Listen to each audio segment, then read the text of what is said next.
నమస్తే. ఇప్పుడు మీరు చూడబోతున్న వీడియో ఖచ్చితంగా మీకు ఉపయోగపడుతుంది, నచ్చుతుంది కూడా. మరి మీకు నచ్చిన విషయం నాకు తెలియాలి అంటే ఈ వీడియోని మీరు లైక్ చేయాలి, షేర్ చేయాలి, అలాగే మన ఛానల్‌ని సబ్స్క్రైబ్ చేయాలి. మీ సపోర్ట్‌ని నాకు అందిస్తారు కదూ! ఓకే. ఇప్పుడు వీడియోని స్టార్ట్ చేద్దాం. నమస్తే. Welcome to our channel. నేను పద్మిని. ప్రస్తుతంతో పాటు ప్రముఖ ఆధ్యాత్మికవేత్త, నారీ సేన ఫౌండర్, అలాగే దత్త సేవకురాలు శ్రీమతి లత గారు మనతో పాటు ఉన్నారు. మాట్లాడదాం. నమస్తే అక్క. జై గురుదత్తారా. శ్రీ గురుదత్త అక్క. అక్క, గాంగాపురంలో మనం చూస్తూ ఉంటాం ఈ దెయ్యాలు పట్టిన వాళ్ళను, లేకపోతే దుష్టగ్రహ ప్రభావంతో డిస్టర్బ్ అయిన వాళ్ళు అక్కడ ఆ స్తంభాల మీద అసలు అమ్మో అలా నుంచోవటం, ఒంటికాలతో నుంచొని వాళ్ళు రకరకాలుగా మాట్లాడుతూ మళ్ళీ అక్కడి నుంచి ఎప్పుడైతే స్వామి సన్నిధిలోకి వెళ్ళారో ఉపశమనం పొంది మళ్ళీ తిరిగి సంపూర్ణ ఆరోగ్యవంతంగా మళ్ళీ ఇంటికి వెళ్ళటం అనేది జరుగుతూ ఉంటుంది కదక్క. అసలు ఇట్లాంటివన్నీ చూస్తూ ఉంటే వాళ్ళు చిన్న చిన్న పిల్లలు కూడా ఇబ్బంది పడుతూ ఉంటారు. నటిస్తారు అని చాలా మంది ఇష్టం వచ్చినట్టు వాగుతూ ఉంటారు కదా. ఇట్లా అనటంలో తప్పేం లేదు. చిన్న చిన్న పిల్లలు ఎలాగా నటిస్తారు నటించరు. ఇలా చాలా కేసులు చూశాను పద్మిని. అది నటన అని కొంతమంది అంటూ ఉంటారు. లేదు, మేము అనుభవిస్తున్నాం, మాకు తెలుసు అది బాధ ఏంటో అని కొంతమంది అంటారు. తల్లిదండ్రులు అనుభవిస్తారు కదా. పిల్లలు పడే బాధను చూసి ఫస్ట్ అనుభవించేది ఎవరు? తల్లిదండ్రులు. దీంట్లో మెయిన్గా మూన్ రిలేటెడ్ ప్రాబ్లమ్స్ నేను ఎప్పుడు చెప్తాను. దానివల్ల జరిగితే కొంతమంది ఎలా ప్రవర్తిస్తారంటే వాళ్ళల్లో వాళ్ళు మాట్లాడుకుంటూ ఉంటారు. నేను పూజలకు వెళ్ళిన ఇంట్లో ఒక 2 కేసులు చూశాను. మనతో బాగున్నట్టే ఉంటుంది. ఆ అమ్మాయి బాగా చదువుకుంది పద్మిని, బాగున్నట్టే ఉంటుంది. పక్కనే కూర్చొని నేను పూజ చేస్తున్నాను, ఏదో మాట్లాడుతూనే ఉంటుంది. అవునా? మాట్లాడుతూనే ఉంటుంది. ఏం మాట్లాడుతుందో ఆమెకే తెలియదు.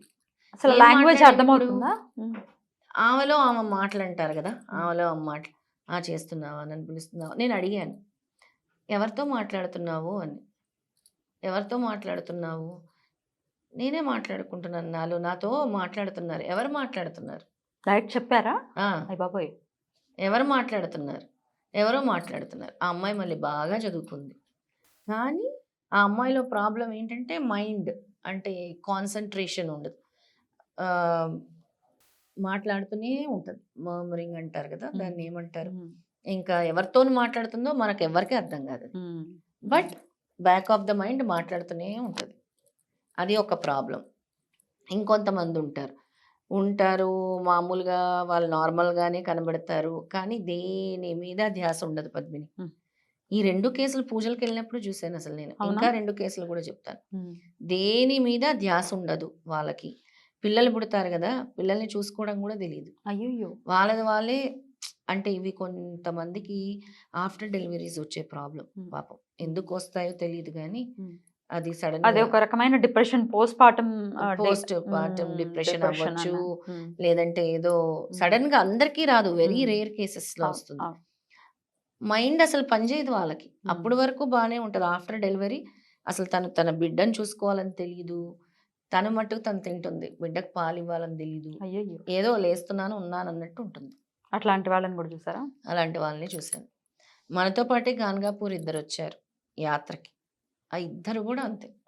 ఆ 2 కూడా ఏంటి అంటే చూడగానే వాళ్ళల్లో ప్రాబ్లం అని తెలిసిపోతుంది. అంటే మెంటలీ చాలా వీక్ అయిపోతారు వాళ్ళు. ఈ టైప్ వాళ్ళు కూడా ఉంటారు. ఇంకొక టైప్ ఆఫ్ పీపుల్ ఉంటారు, వాళ్ళకి ఏంటో ప్రాబ్లం తెలీదు, కానీ చాలా డిప్రెసివ్ మోడ్లో ఉంటారు. ప్రాబ్లం తెలియదు, ఒక గదిలోనే కూర్చొని ఉంటారు, బయటకు రారు. ఏంటి అంటే నాకేదో జరుగుతుంది, నాకేదో అయిపోతుంది, లేదంటే నాకేదో చాలా బాధగా, అంటే నేను ఇంకా బ్రతకలేను, ఆ టైప్లో వెళ్ళిపోతారు. వేరే డిఫరెంట్ మూడ్. ఇలాంటివి అందరినీ కూడా చూశాను పద్మిని. వీళ్ళందరి కోసము దత్తాత్రేయ ఆరాధనే మెయిన్ చేయాలి ఇలాంటి వాళ్ళ కోసం. రైట్. ఏం చేయాలక్క? ఇంట్లో కూడా సర్వసాధారణంగా చూస్తుంటాం, మా ఇంట్లో ఏదో ఉందండి, మాకేదో ఇట్లా మాట్లాడుకోవాల్సిన అవసరం లేదు, లేకపోతే డిస్టర్బ్ అవ్వాల్సిన అవసరం లేదు. సంథింగ్ ఈజ్ దేర్, మా ఇంట్లో ఏదో ఉంది, సమ్ నెగటివ్ ఎనర్జీ అనుకోండి, ఒక షాడో రూపంలో కనబడుతుంది, బ్యాడ్ స్మెల్ రూపంలో మాకు తెలుస్తోంది, వాస్తు దోషాలని కూడా అంటారు దీన్ని. వాస్తు దోషాలు అంటారు, గ్రహ దోషాలు అంటారు, పిశాచాలు అంటారు, చాలా మందికి బ్రెయిన్ రిలేటెడ్ ప్రాబ్లమ్స్ అంటారు. ఎట్లా అక్క దీనికి చెక్ పెట్టడం ఎట్లా? దత్తారాధన చేయాలి పద్మిని. వీళ్ళందరూ కూడా ప్రతి గురువారము దత్తారాధన ఎక్కువ అలవాటు చేయాలి. వాళ్ళ తల్లిదండ్రులు ఎవరైతే ఉంటారో వాళ్ళ మీద ప్రత్యేకమైన శ్రద్ధ తీసుకొని దత్తాత్రేయ క్షేత్రాలకు తిప్పాలి, దత్తారాధన చేయాలి. ఇంట్లో కూడా దత్తుడు ఫోటో ముందు కూర్చోబెడుతూ ఉండాలి వీళ్ళకి. ఉమ్. ఏమి రాలేదనుకో ఆ కాన్సన్ట్రేషన్ దత్తుడి మీద లేదా దక్షిణామూర్తి మీద ఉమ్. గురువు ఆరాధన ఎక్కువ చేయాలన్నమాట వీళ్ళు. ఉమ్. ఎల్లో ఐటమ్స్ ఎక్కువ దానాలు ఇస్తూ ఉండాలి వీళ్ళు. ఉమ్. ఎక్కువ రావి చెట్టు కింద కూర్చోవాలి, రావి చెట్టు ప్రదక్షిణాలు చేయాలి వీళ్ళు ఎక్కువ. ఉమ్. మన ఔదంబర వృక్షము తెలుసు కదా, గాన్గాపురంలో ఔదంబర వృక్షము వరకు వెళ్ళలేమంటే రావి చెట్టు కూడా చేయొచ్చు, అన్ని దేవాలయాల్లో ఉంటుంది. ఔదంబర వృక్షం చుట్టూ ప్రదక్షిణాలు చేయాలి. Right. అలాగే ఎక్కువ వీళ్ళు భిక్ష కార్యక్రమం చేయాలి గాన్గాపురంలో కానీ భిక్ష.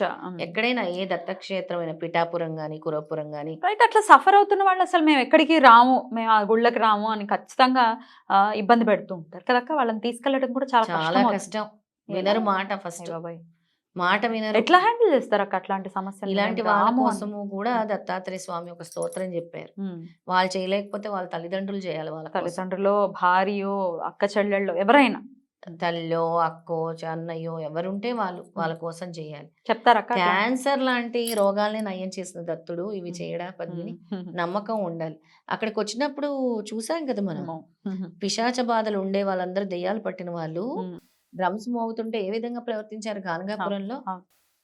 ఆ సౌండ్ కే వాళ్ళకు ఒక రకమైన ట్రాన్స్ అనేది వచ్చేస్తుంది, విపరీతమైన ట్రాన్స్ వచ్చేస్తుంది. అక్కడ ఎట్లా అక్క నిద్ర చేస్తారా అక్కడ? ఎట్లా? చాలా బ్యూటిఫుల్ గా ఎక్స్ప్లెయిన్ చేశారక్క. Thank you so very much. నమస్తే. జై గురుదత్త. శ్రీ గురుదత్త.